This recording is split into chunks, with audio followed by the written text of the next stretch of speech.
las flores que engalanan mi jardín. Sos la más linda paraguaya Checambá. Yo te idolatro, mujercita guaraní, y entre suspiros voy diciendo Oroipotá. Por eso quiero pregonar en mi cantar toda la dicha que me brinda tu querer.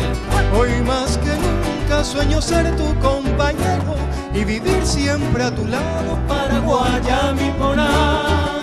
De tu boca deliciosa libaré la dulce miel, al clamar tus labios Checonembaé. Formaremos nuestro nido y serás tú la mujer, compañera buena, dueña de todo mi ser.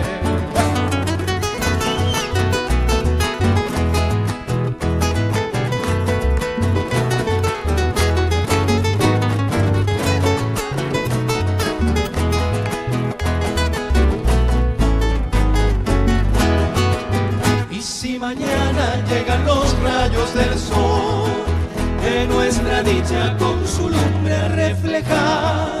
Con mi guitarra cantaremos al amor y a los que sufren para mitigar su mal.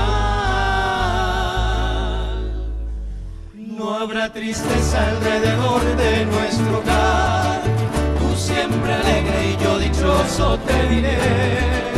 Cuánto te quiero, paraguaya, mi adorada, mujercita idolatrada, dueña de todo mi ser. De tu boca deliciosa libaré la dulce miel, al clamar tus labios Checonembaé. Formaremos nuestro nido y serás tú la mujer, compañera buena, dueña de todo mi ser. Compañera buena, dueña de todo mi ser. Compañera buena, dueña de todo mi ser.